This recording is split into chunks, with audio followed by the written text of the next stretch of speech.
ദേശീയഗാനം ചൊല്ലുമ്പോൾ ആരൊക്കെ എഴുന്നേൽക്കുന്നു ആരൊക്കെ എഴുന്നേൽക്കുന്നില്ല എന്ന് നോക്കി റിപ്പോർട്ട് ചെയ്യാൻ ദേശീയതയുടെ കാവൽക്കാരാകാൻ സുപ്രീം കോടതി ആരെങ്കിലും ഏർപ്പെടുത്തിയതായി അറിയാമോ? ഇത് വളരെ കൃത്യമായിട്ടുള്ള കാര്യമാണ്. ദേശീയഗാനത്തെ അംഗീകരിക്കണം.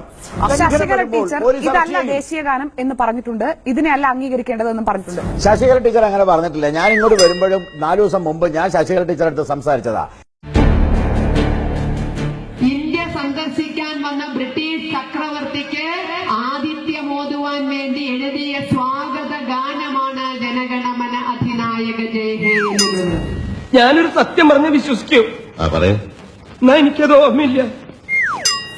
സ്വാതന്ത്ര്യം കിട്ടിയ 60 കൊല്ലമായിട്ട് നമ്മൾ ഇപ്പോഴും ബ്രിട്ടീഷ് ചക്രവർത്തിക്ക് ജയ ജയ പാടേണ്ട ഗതികേട് വന്നു. എന്തുകൊണ്ട്? നമ്മുടെ കുപ്രസിദ്ധമായ മതേതരത്വം കൊണ്ട്. എനിക്ക് നീ മതിയായിട്ടില്ലല്ലേ? കമലിന്റെ ജന്മദേശം മതിലകത്ത് മുസ്ലിം ഭൂരിപക്ഷമുള്ള ആ പ്രദേശത്ത് അധിവസിക്കുന്ന കമല് ഇന്ന് നമുക്ക് അദ്ദേഹം താമസിക്കുന്നത് പതിറ്റാണ്ട് കാലങ്ങളായി ഭാരതീയ ജനതാ പാർട്ടി ഉറച്ച കോട്ടയായ ഭാരതീയ ജനതാ പാർട്ടിയുടെ മെമ്പർമാർ വിജയിച്ചിരുന്ന ഈ മതില് ഒരു പോറൽ പോലും ഏൽക്കാതെ അദ്ദേഹം ഇവിടെ ജീവിക്കുന്നുണ്ട്, അദ്ദേഹം ഇവിടെ പ്രവർത്തിക്കുന്നുണ്ടെന്നത് ഇവിടുത്തെ സംസ്കാരത്തിന്റെ സമ്പന്നത തെളിവാണ്.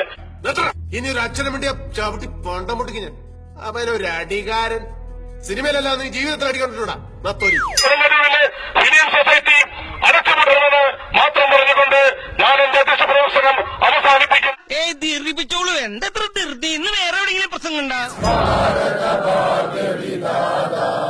പ്രതിഷേധിക്കാൻ വേണ്ടിയിട്ട് ദേശീയഗാനം ആലപിക്കുന്നതാണോ ദേശഭക്തി? ഞങ്ങളെല്ലാവരും ഈ നാട്ടിൽ നിന്ന് അടിച്ചു ഓടിച്ചിട്ട് അവർ ഈ നാടിന് എന്താണ് ചെയ്യാൻ പോകുന്നത്? പിന്നെ ദേശീയഗാനവും രാജ്യസ്നേഹവും ആരുടെങ്കിലും കുത്തകയാണോ? അതെനിക്ക് മനസ്സിലായിട്ടില്ല.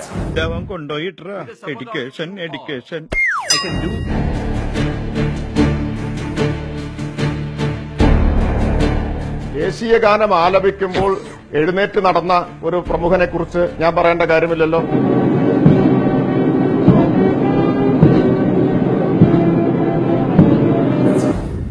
എന്നെ കൊടുമ സർവണത് जन गण मन अधिनायक जय हे भारत भाग्य विधाता पंजाब सिंध गुजरात मराठा द्राविड़ उच्चकल बंगा.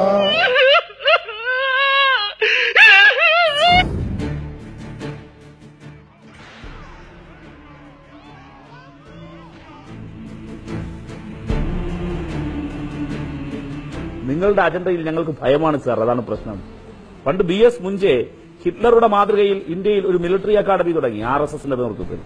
ആ മിലിറ്ററി അക്കാദമിയിൽ പഠിച്ചിറങ്ങിയവരായിരുന്നു കേണൽ പുരോഹിതും പ്രഗ്യാ സിംഗ് ഠാക്കൂറുമെല്ലാം. പിന്നെ അവരെ രാജ്യം കാണുന്നത് മലേഗാവ് സ്ഫോടനത്തിന്റെ വാർത്തകളിലാണ്. 10 of those arrested in Mecca Masjid, Ajmer Sharif and Samjhauta Express blast were linked to RSS.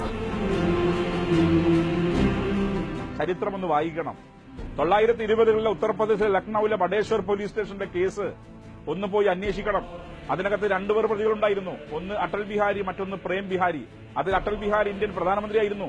ബ്രിട്ടീഷുകാർക്ക് മാപ്പ് എഴുതി പുറത്തു വന്ന ആളാ. അണ്ടമാനിലെ പോർട്ട് ബ്ലെയർ ജയിലിൽ മാപ്പ് എഴുതി പുറത്തു വന്ന വീര സവർക്കർ നിങ്ങളുടെ നേതാവാ.